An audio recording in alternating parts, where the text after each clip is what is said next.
Katherine is the author, editor of 3 books, has led exhibitions on such topics as the Americans with Disabilities Act, the anniversary of the Stonewall Uprising, Special Olympics, HIV and AIDS, and polio. She first met Marilyn, our featured guest today, some 20 years ago when collecting the yellow Quickie sports chair for the museum, which the Lemelson Center is actually working towards putting back on display in a forthcoming exhibition called Game Changers we are working to open in 2023. With that, Katherine, over to you. Great, thank you, Arthur. Hello, everyone. I have been really looking forward to this conversation about invention and wheelchairs in sports with the amazing Marilyn Hamilton. The evening is going to go like this. We'll gab for half an hour or so, Marilyn and myself. Then we'll look at a couple of objects from our collections and end with a few questions from the people out there in the audience. So Marilyn, if I did a full introduction for Marilyn, the whole program would be gone. She's had so many honors and done so many interesting things. So I'm just going to say that she is an innovator, a designer, an athlete. The Quickie was her brainchild, and it blew other wheelchairs away. She's also a philanthropist, a business person, a restless spirit, a Californian, and fun fact, a former ranch hand. So welcome, Marilyn. It's so great to have you with us this evening. And I want to begin in the Wayback Machine with you, with your childhood and experiences that opened you up to creativity and inventing, that helped form you into your innovative spirit. Thank you, Katherine. I'm so honored to be part of the Smithsonian family of inventors, and I love the strategic programs that your team has developed to demystify the inventive process and really to learn through storytelling. And I'm hopefully you won't just look at my life or others, but think about, are there some key nuggets here that'll spark new thinking and help you reach your peak performance? And I think that's really important, just to start with. So my childhood was, I don't think creativity and invention is something that we naturally do. It doesn't just happen. I think it really starts with exposure to many different experiences, and those experiences begin to create a personal resource bank. And the more experiences you have in that resource bank, the more you can link things together in new ways in your life. And so my childhood was very nurturing and fun, and it was really busy. My parents showered me with lots of love and values and responsibility, and as you would expect, high expectations and strict rules. And they taught me to, get along with others, all the normal things that parents encourage us to do. But what was really important is they gave me a big dose of belief in my ability to succeed. They really helped me through those tough times. And my experiences were kind of a mix between the basics in life and sports. I learned to cook and sew and housework and gardening and arranging flowers and dancing and go-kart driving and biking and snow skiing. So it was really a mix between a lot of things, including tennis. And I really loved accomplishing things. I think the real key here was that these experiences taught me how to think for myself and how to deal with, set goals and deal with fear. Because when you're doing something new, it's scary. And while you're learning new things that really shape your brain to start to understand how to deal with the world as a child, it's not comfortable.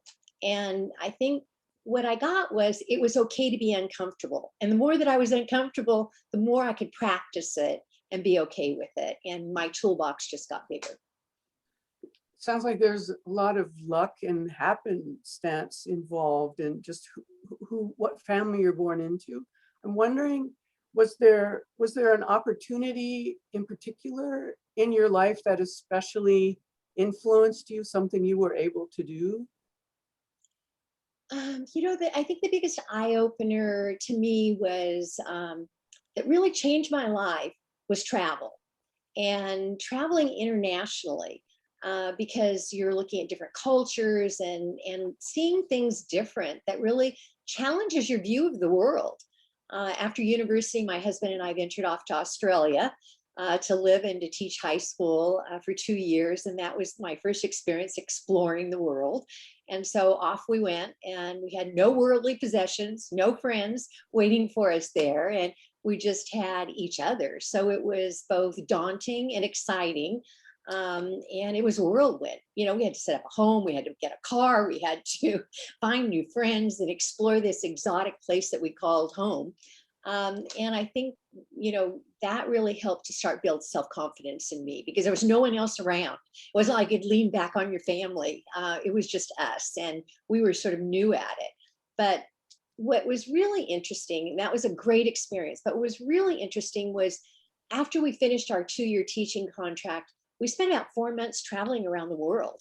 And the first month we spent in New Zealand, and we were camping and hiking. And then we explored the major cities of Hong Kong and Singapore, which is totally different than the outback where I just lived and spent another month in New Zealand. And then we went to Indonesia, and we were living in shanties with dirt floors and the Indonesians. And then we lived in youth hostels in Japan. And somehow we negotiated buying things with money that we didn't understand at all. And we didn't speak the language. So there was a lot of barriers there. But and we actually finally went to Hawaii for a month and sort of unwound before we came back to California. But Katherine, I think what really taught me here was about adventure and cultures and obstacles, and trying to figure out how not to follow the status quo. And when you're fearful because you're in another country and you don't know what you're doing there, you know, to learn how to deal with fear and to solve problems. And I realized that people live differently all over the world, and that anything is possible, and not to settle. That I love that answer, because it's the things that you learn and the emotional experience that you grow into when you travel. But not many people, I don't think about international travel as learning innovation, because as you were saying, you have to figure stuff out for yourself largely, which is the beginning of an innovative mind. So that's things that you did. How about people? Were there like mentors or role models that you had growing up? Yeah, I think that, you know, we all experience people that just really impact us in exciting ways for different reasons. But I have to say, the most inspirational person in my life is Uncle Bill. And he grew up in the early part of the 19th century, and he was a star football player and a good student and a popular guy. And then one day he was riding with his brother in a Model T, and another Model T hit them. And he fell out, broke his neck, became a tetraplegic, meaning he could only barely use his hands. It was just, you know, he could lift something up to his head. That was it. And that was back in those days. You know, when you're paralyzed, you were considered a victim. You weren't expected to live a day, let alone a year, let alone an entire lifetime.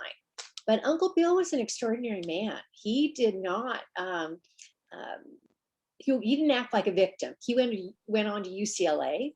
He went on to Loyola Law School before running the family packing house operation. And when I was in high school, Uncle Bill would take us and family and friends out on the lake. He had a barge, and they'd throw him in his chair on the barge, and we'd have a boat hooked up, and we would take people out water skiing. We'd ski by the barge to show Uncle Bill how we were skiing. And when the days were really hot, Uncle Bill couldn't sweat as a tetraplegic. And so we'd pour buckets of water over his head to cool him back down, to make him comfortable. And he loved it. And we measured the heat of the day with how many buckets we poured on it. So Uncle Bill was amazing. I appreciated him because he never let his injury stop him from being part of the fun and contributing. And back then, that wasn't the usual at all. But I had no idea how cool this guy was until after my hang gliding accident, when I in a split second at 29 years old. My hopes were gone and my dreams were shattered. And I was filled with a lot of fear. And I remember opening my eyes in the intensive care unit and seeing Uncle Bill off in the corner. And there was a little tear in his eye. And he looked at me, and I felt this real comfort, recognizing that, he knew that I was going to be okay.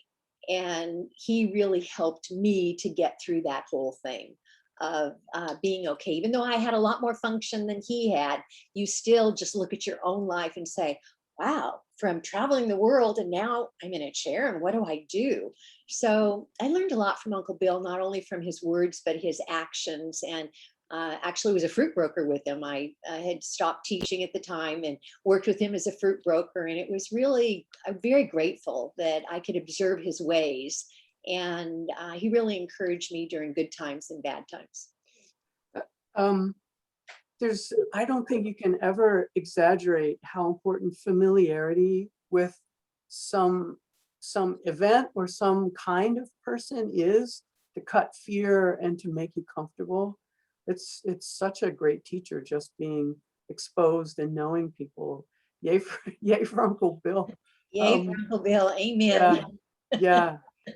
Well, okay, sports. We have to talk about sports. When did sports come into your life, and what did being athletic, because you were always very active and comfortable in your body. So what did athletics bring to you?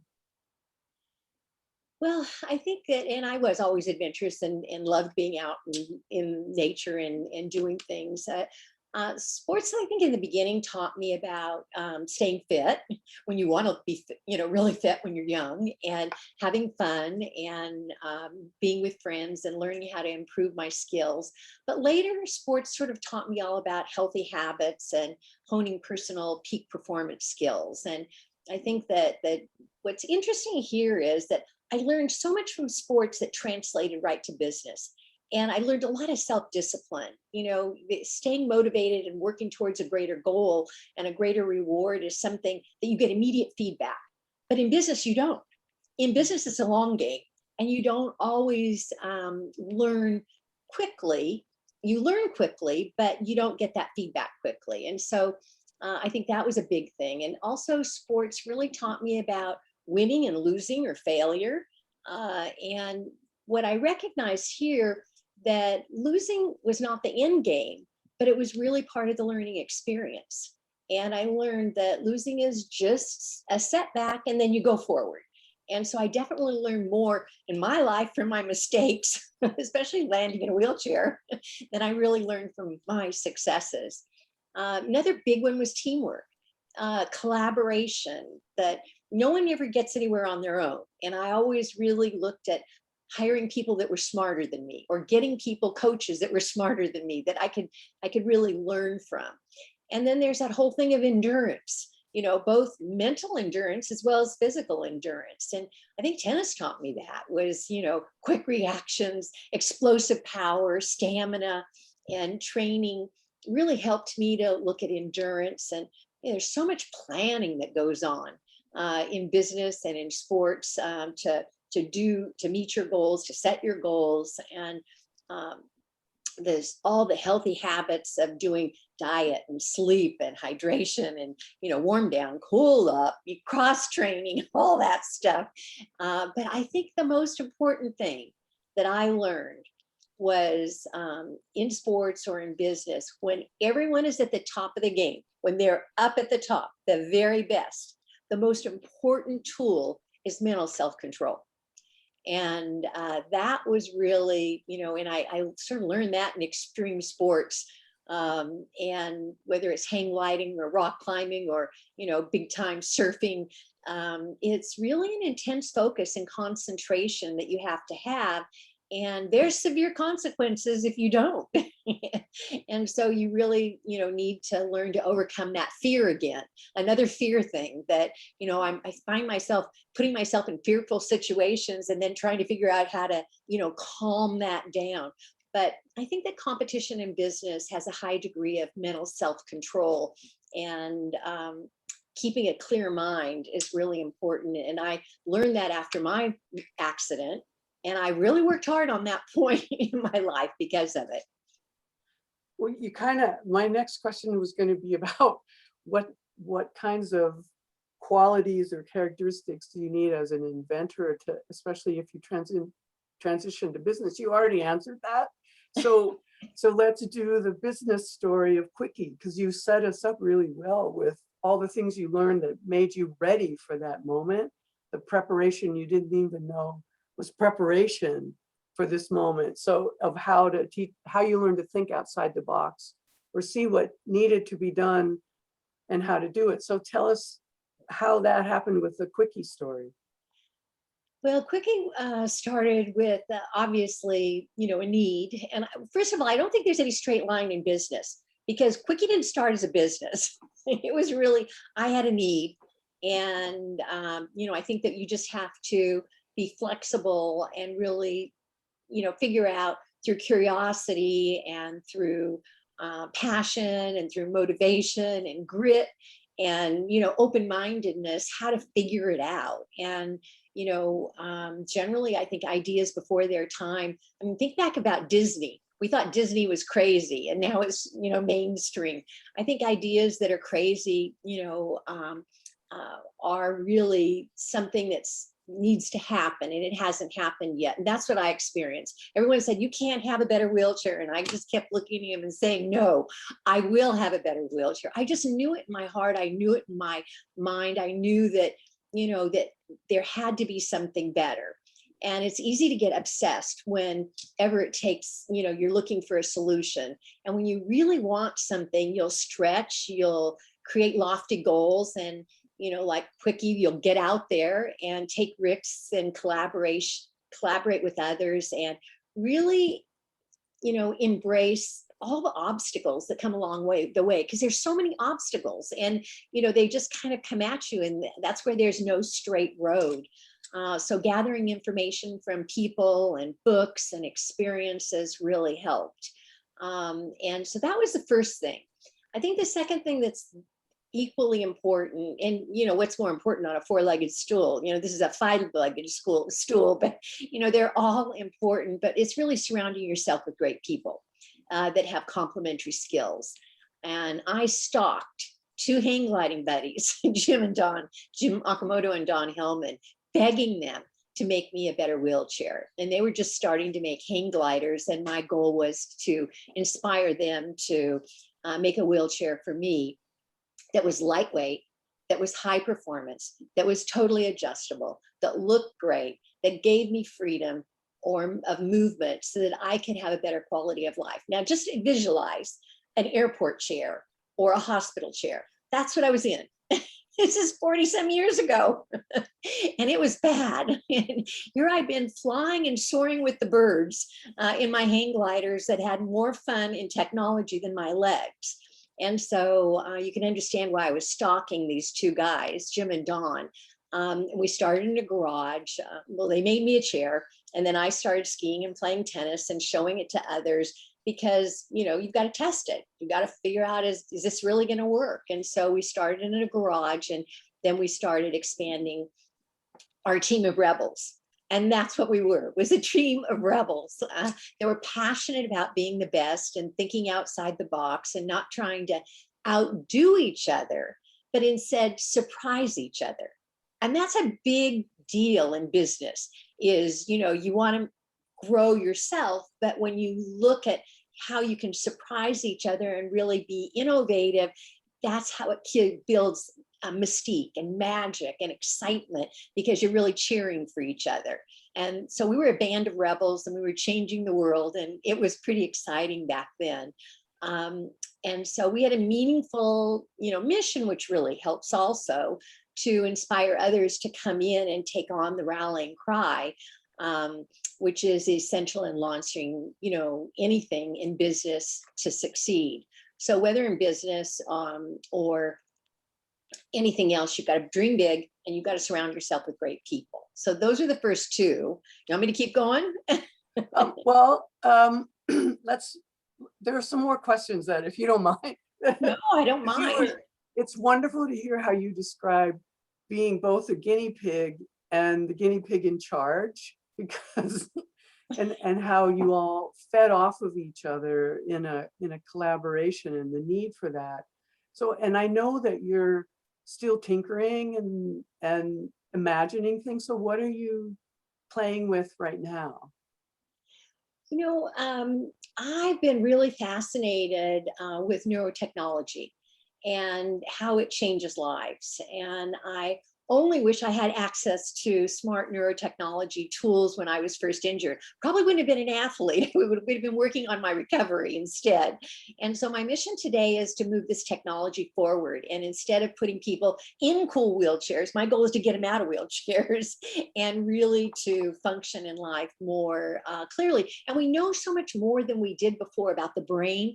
We know about neuroplasticity. We know that the brain can learn and relearn. We know that the spinal cord can learn and relearn. And so there's, you know, I met this Dr. John McDonald, and he was breaking all the rules and notions about spinal cord injury. I was serving on an NIH, National Institute of Health Advisory Board, and it was on medical rehabilitation and research. And John came into my life and we just clicked. And so he closely worked with Christopher Reeve and Patrick Rummerfield, the first tetraplegic to walk after intense FES rehabilitation. And together, Dr. McDonald and I began working on a project that led to our patent that provides sensing and stimulation, much like our own natural neuromuscular system. And as you know, our neuromuscular system takes input on the sensory side, and it produces an effect on the motor side of the nerves thousands of times a minute. And so our goal was to produce a sophisticated electrical stimulation system, which really combined therapy and regaining muscle function for not only people with disabilities, but for athletes.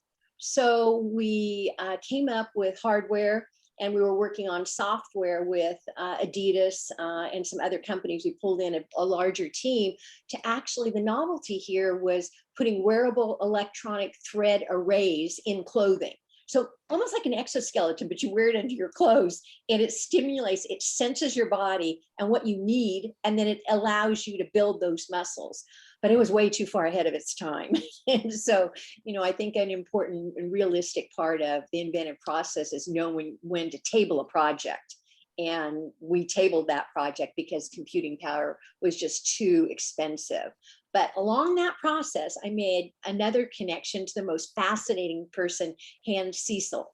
And Hans is a brilliant and creative inventor. And I have had the privilege of working with him for the last 12 years.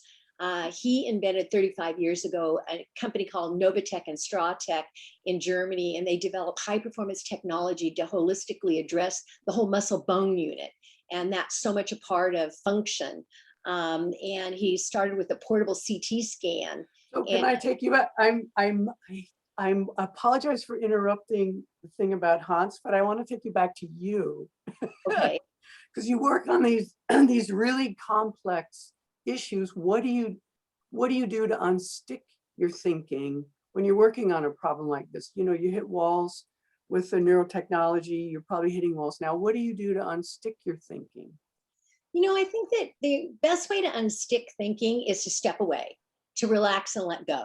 You know, you have to break doing something else that's less strenuous, and so you can sort of refresh yourself. So things that I do to try and get my mind off of a problem is, you know, and get more into that unconscious mind where things start to unfold, is to, you know, get out on my own and go for a roll, go for a car drive down the ocean, go to, you know, do some gardening, quiet my mind in meditation, and focus on positive self-talk to stop the negative thinking. To like reset. Yeah. And so where do you come up with your best ideas then?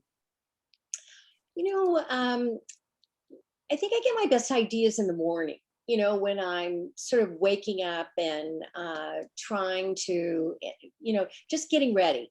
I'm fresh, lightly exercising or in the shower or getting ready.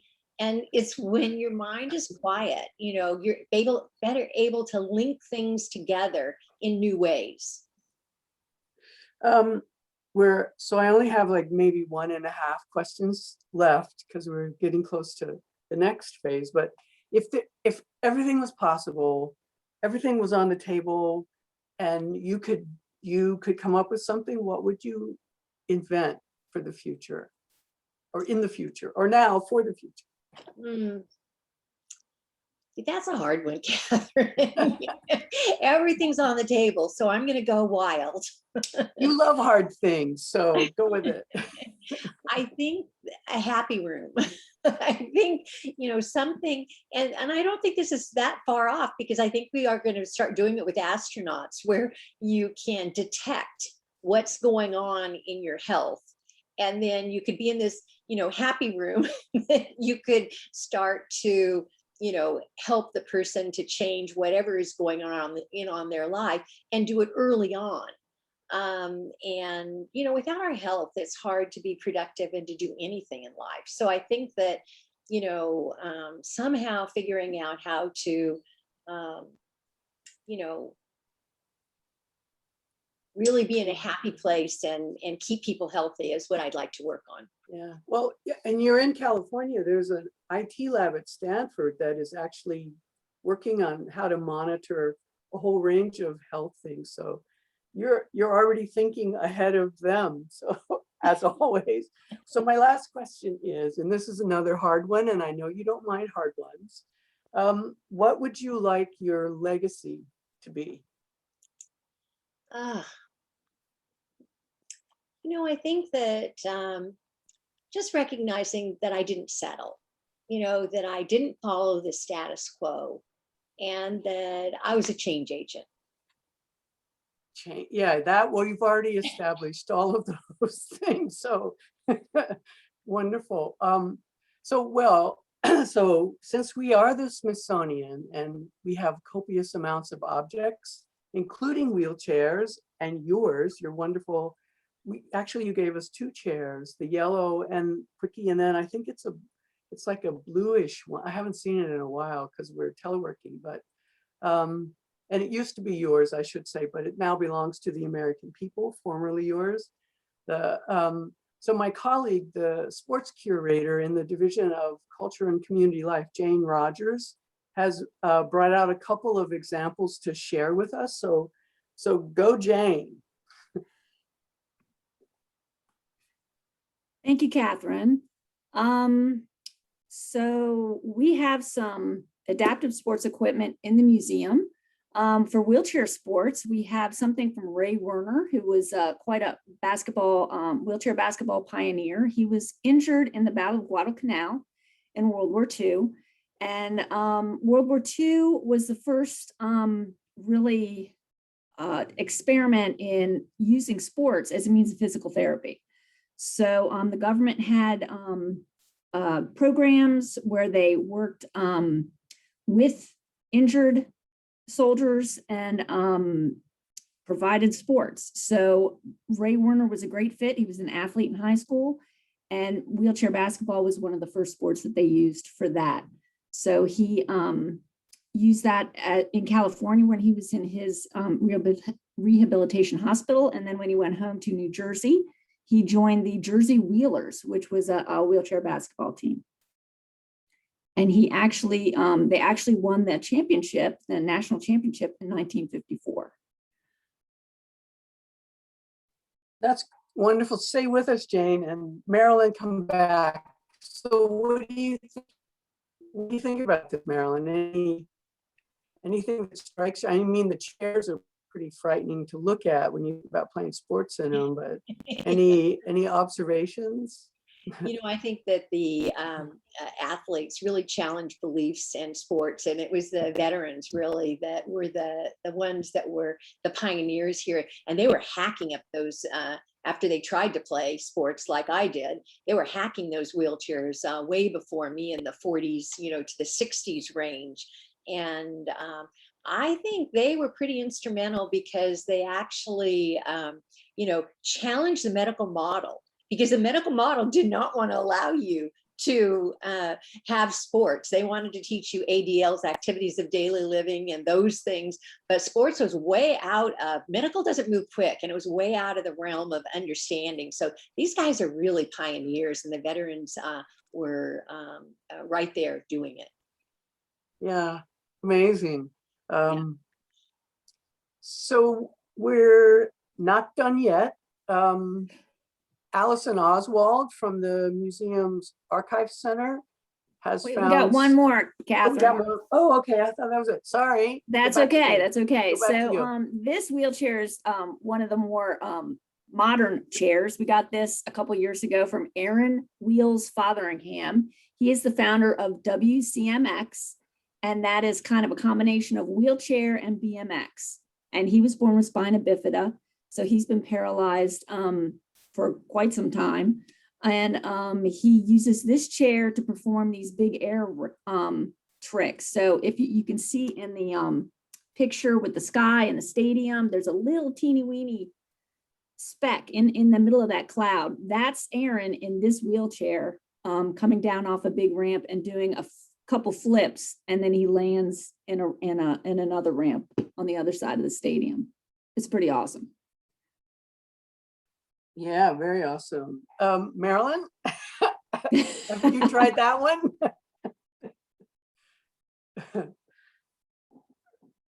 I remember you showing people how to pop a curb in your wheelchair when you were here many years ago.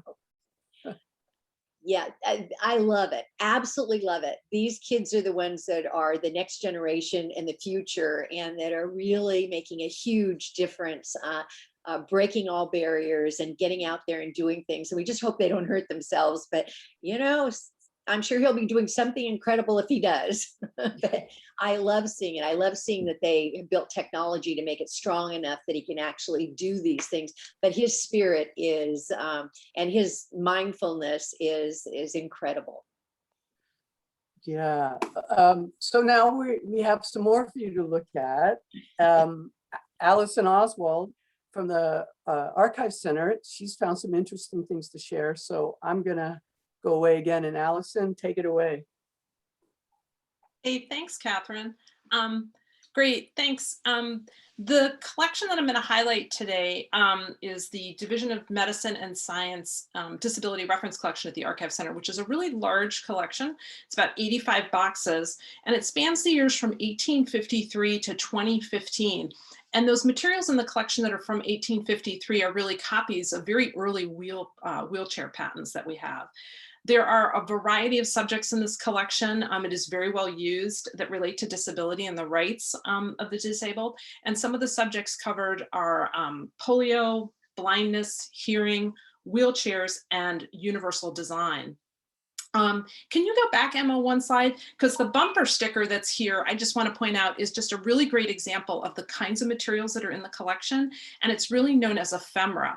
And ephemera are printed documents that have a limited time use and purpose. And they're typically meant to be, you know, thrown away. So a lot of people hang on to a lot of this for like mementos, and they put them into scrapbooks and things like that. You can go to the next slide, which I think is the Quickie wheelchair. Yeah. This is a really good example in the collection of product catalogs that we have for a variety of wheelchairs. And this one's for Quickie Sports. It's from 1998. And I thought, Marilyn, if you wanted to say maybe something about this or talk a little bit maybe about the Get Out There slogan. I would love to. This was a big part of who we were at Quickie, and it was really helping people to get out there, whether it was sports or it was in business or it was in aspirations like flying, soaring, and we tried to tell stories. Everything was in color. And everything was about someone's life and really setting role models out there to show people that you can do all these different things that you never really maybe imagined you could do, of camping and, you know, using the cool technology. So we never really focused on the technology specific. We tried to really look at people's lives, and that was the difference. It was very customer centric, whether it was the consumers or whoever we were dealing with. We tried to look at their life and how we could help them. Great, thank you. You're welcome. Emma, you can go to the next slide. These are a series of, the first one is an 25th anniversary poster, as well as the one in the middle, You Gave Us Your Dimes, Now We Want Our Rights. We have a number of posters in the collection as well. And the 88 poster is a graphic that was done by the Nth Degree by Dan Wilkins. And in the middle is a 1987 poster done by Markley Morris. The brochure is a great example too of ephemera. It was something that kind of something you would have had at like a conference. And so they would have had, you know, materials inside. We only have the folder now, but it's a really great piece of ephemera because it has such a great graphic on the front. And it was created by the Easter Seal, a barrier-free design for the disabled. So then the next slide, please. Thanks. We have several Sports and Spokes magazines in the collection. These are 2 covers. Unfortunately, we don't have a full run of this particular magazine, which was founded in 1975 and is a source for wheelchair sports and recreation. It's still published today by the Paralyzed Veterans of America. And then, yeah, thanks, Emma. And this last slide is just again, some examples of flyers and brochures and product catalogs and trade literature that we held in the collection that deal with wheelchair sports as well. This is a very, very well-used collection. And I just did want to acknowledge that the collection was acquired and assembled by curators Audrey Davis, our very own Katherine Ott, and Janice Majeski, who was the first director of the Smithsonian's accessibility program. So if you are interested in learning more about the kinds of materials that we have at the Smithsonian, you can do your own searching at the Collection Search Center. There's a URL up there. The Collection Search Center is going to search across all materials, so it'll include objects as well as libraries. And then the SOVA is for online finding aids. They go a little bit deeper, and they also have digital content that's attached. And if you really want to connect with an archivist, you are welcome to reach out to the Archive Center. That's our email and our telephone number. We are doing remote reference as we can, even in this telework capacity, and we'd be happy to talk you through your research and learn more about what you're working on.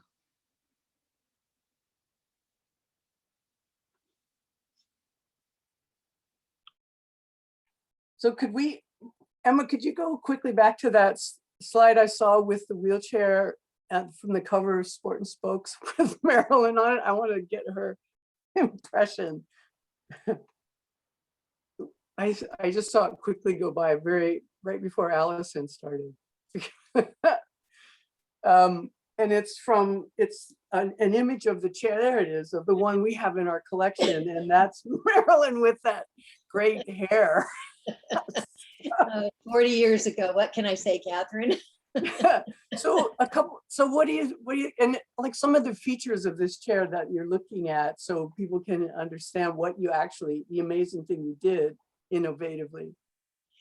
Well, when you saw that stainless steel dinosaur, that 70, 80 pound thing, it was just a thing that was a 14 or 16 or 18. These are all custom made for you and your body. And so it's really an extension of your body. And anytime I would move in any direction, the chair would actually go in that direction because of the performance, because of the polyurethane front casters, because of the back wheels and the geometry of the chair. And it was totally adjustable. So on the black bracket where the hub goes through, that's adjustable up and down to give you more dump or to sit more flat. It's forward and back to give you center of gravity. You can add in it more camber, which turns faster. And I've got a very special brake on that. It's probably the only one in the world where when I went to serve, he went ahead and hit, and I could come back and touch the brake very quickly. It would actually unlock my tires, but I could stay centered when I was actually serving. And you it was only mine. So you have something very special on that chair. And then of course the front casters are totally adjustable in all directions, and the length of the forks are adjustable for tall people or shorter people. So it was low backs.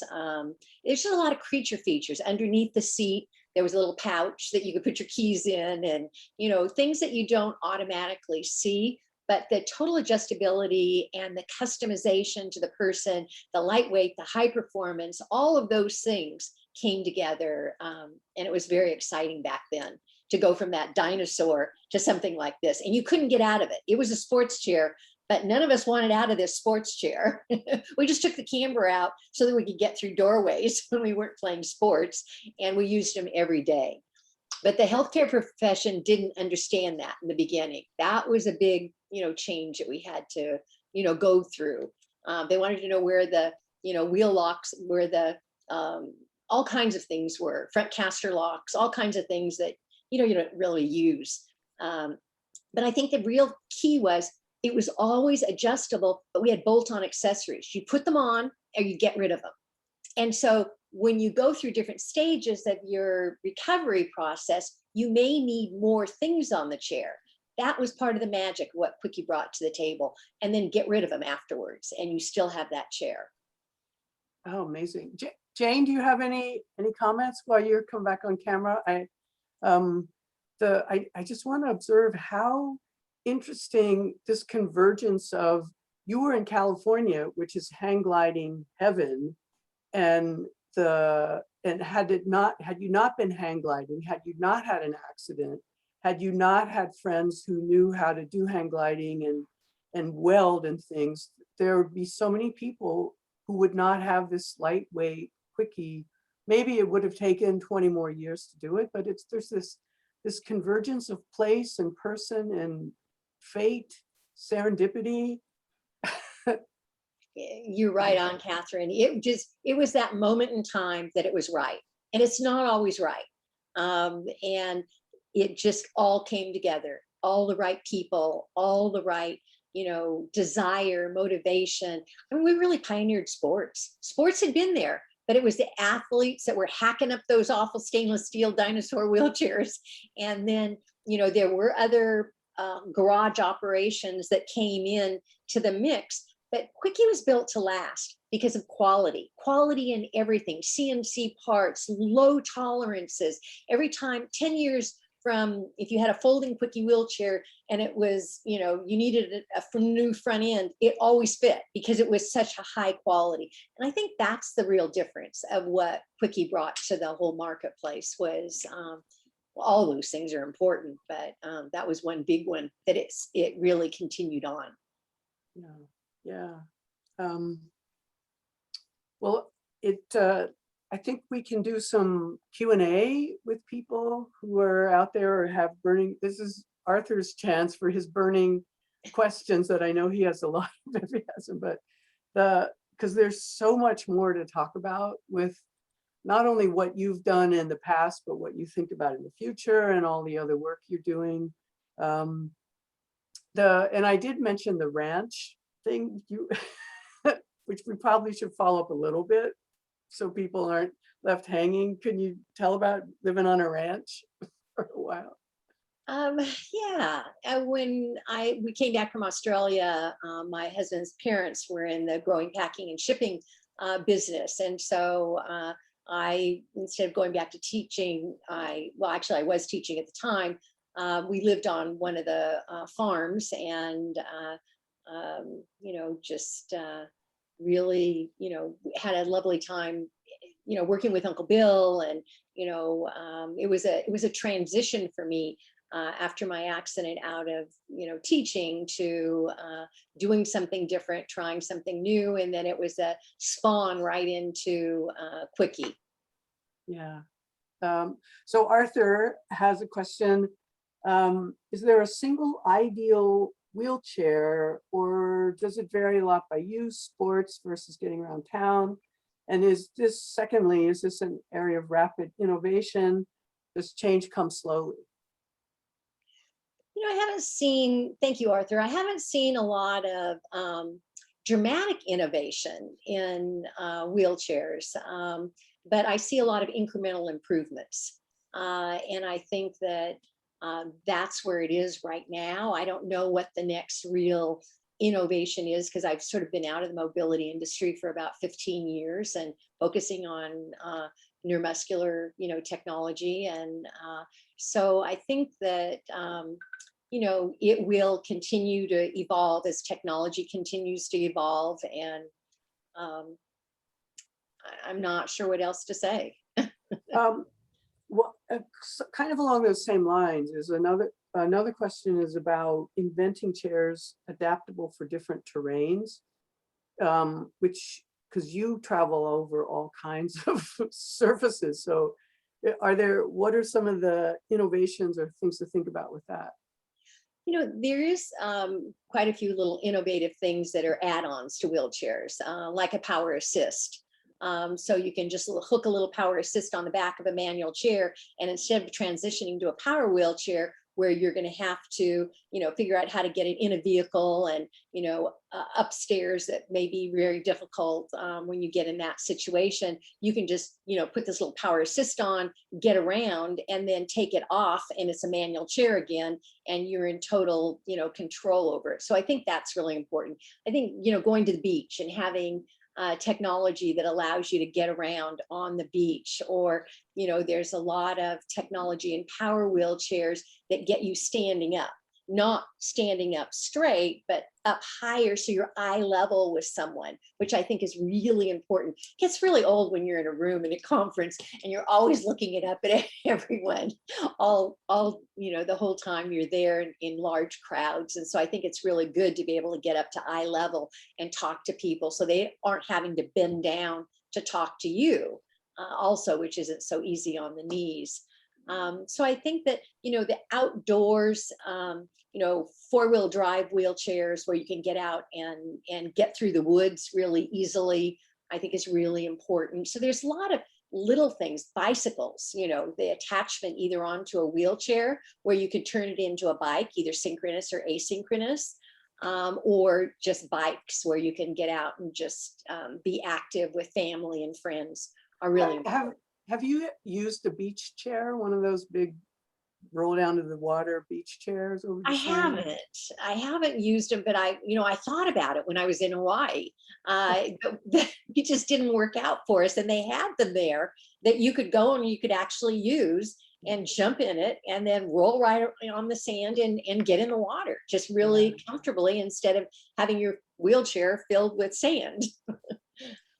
So this is one of my favorite things to think about. The next question, it has to do with, and as a historian, it's really clear, inventing by the community, the person who has firsthand experience versus inventing for someone, and the differences, the distinction between that. Because in prosthetics, it's really clear the prostheses that are developed by the people who actually wear them are different than the ones who are made for someone thinking this is going to work. So what have you discovered or observe on that?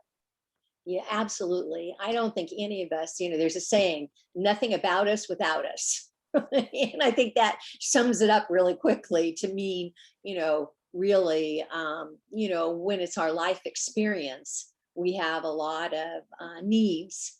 And by being a part of the process, we can really start to test them out and share ideas. And, I'm not that inventive mind. I'm the connector and creating awareness and pulling teams together and getting it out in an innovative way that's fun and works and becomes a standard of care. But honestly, you need to have early on in the process people that are intimate to whatever it is that you're trying to do. I always called myself the squeaky wheel. It felt like I was the hub, and then it radiated out to all the other people and things to make things happen. Well, those hospital chairs were created and designed for hospital staff, not for the people who were sitting in them. Do you have any memories of when you were in the hospital and having to sit in those things and be pushed around? Did it spark in you like, I'm not having this? It can be better. It was highly motivating. It was highly motivating. You know, like I said, they're 14, 16, 18. So you feed into one of those. So you're sloppy. And then it's so heavy and you can't really maneuver. I actually played tennis in those stainless steel dinosaurs. And then I struggled. And that was highly motivating. And then I would try to go down a trail to get to my Hobie Cat to get out and sail on a lake, and I struggled. And you know, I'd go to the ski resorts and try to get through snow and struggled. And I was very, very motivated, you know, and I couldn't understand again why I had more technology on a fun tool like a hang glider or a bike, and why that couldn't be translated to a wheelchair. That just didn't compute. It was unacceptable to me. I didn't get it. And that's what it takes. It takes that kind of drive and grit and, you know, to get a team together and really makes change happen. Yeah. The next question is, Marilyn, could you please talk a little about the impact of changes in public policy on your business, like Title IX, the ADA, Medicaid, those kinds of things? The need to have a prescription from a doctor in order to have access to some technologies or other laws and policies? You know, I think we need to marry it all together because there's a real disconnect. There's a disconnect in, you know, what we call today in wheelchairs medical, or any kind of medical product, is medical necessity. And so if it's not a medical necessity, but you could do so much more in life if you had something, it's just not paid for. So we need to figure out how to get in front of that. And we need to figure out how to help insurance companies realize if this person had therapy and rehab and they could be, you know, healthier, they're not going to have all the other things that go wrong with you, because it's not easy having a disability, you know, and there's so many medical complications that come along with it. And so I think we have to figure out how to get policy, funding, and technology and therapy lined up, and work and skills. We need a safety net out there. People need to have skills. When you're out of the whole population and you've lost your skill set, how do you get back to work? How do you try to contribute to society? And I think we all want to contribute. And yet, after ADA, 25 years or more, we still have 70% or more of the population that aren't working. Why? We got a long ways to go yet, you know, and I don't really like labels or separating people. I like alignment. I like to pull things together. And somehow we need that team from all different aspects to say, what is the umbrella that we need to make change? I mean, what's up? Disability is not even on the radar anywhere. Yeah. You know, Black lives are really big right now. There's a lot of things that are really big. I don't like labels, but honestly, what happened to disability? There's no voice. Yeah, it's the other. When they list race, class, gender, and other, it's always assumed it's in the other. I totally agree with you. This next question, I know this is going to get you going too. Could you talk about business challenges because you're a woman? No labels. Yeah. You know, I've always used it to my advantage. I love being with men. And I always was with men in all sports. It seemed like there were more men in sports than there were women. So I was very comfortable with men. So for me, I use being a woman, being disabled, you know, and being in business as an opportunity, you know, instead of it's just, there's this, I'm good at flipping a switch, you know, here's a problem, let's find the solution. You know, I don't stay too long in the problem other than to surround it and understand it and then move over to the solution. So, you know, I don't see that being a woman has stopped me from going after money, or, if I needed it to grow the business, or anything, really. If you can't stand up, stand out is my line. And my goal is to stand out. And then I'm unforgettable. When you're unforgettable, no one, they remember you. How do you stand out? That's what I would say to our salespeople. How do you stand out? I know I stand out. So being a woman That's was not very an true. inhibitor. Well, so in this other question this person has noticed that you have a very unafraid and adventurous mindset, and is wondering if you had it from the very beginning as a child as well. And do you think this spirit of creativity and optimism has also fed your resilience and persistence as an inventor? And they also want to know what you're inventing now, which you kind of alluded to earlier. But have you been this ebullient about things since you were little, or has it evolved over time? I think it's a mix of both. I think that it has evolved over time, but I had a really, I had a solid foundation, and I'm very grateful for that. And I think that gratitude is, probably the most important thing that we can share. And boy, I'm really grateful. And then I think because I was curious, I was a tomboy, and I was out there doing things, and I think that just gave me a lot of experiences, as I've said before, and all those experiences keep stacking up successes. And I think when you stack up successes and that pile is a lot bigger than the other side, you have more confidence to really go after and do more things. And so, I have been adventurous, leaving right after university and going to Australia and teaching high school. I think that's pretty adventurous. Because I grew up in a small town that you didn't leave. And so, I think that it's always been a part of me, but it's grown, it's built over the years. Yeah. And I remember in another conversation when you were young, you talked about designing and loving color and textures and touching things. And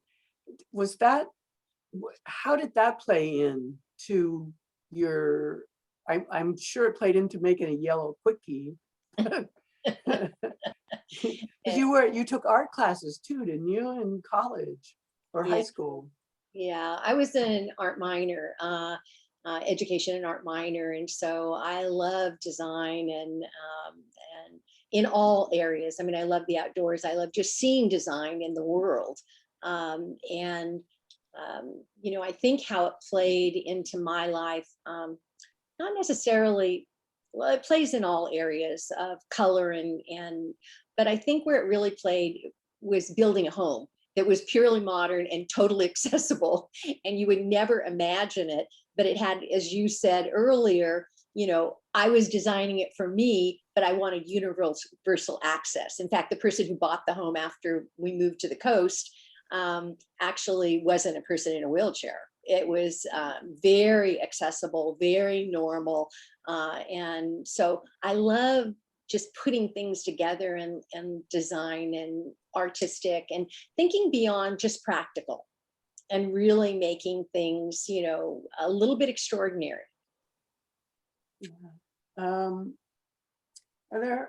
think that looks like most of the questions we got.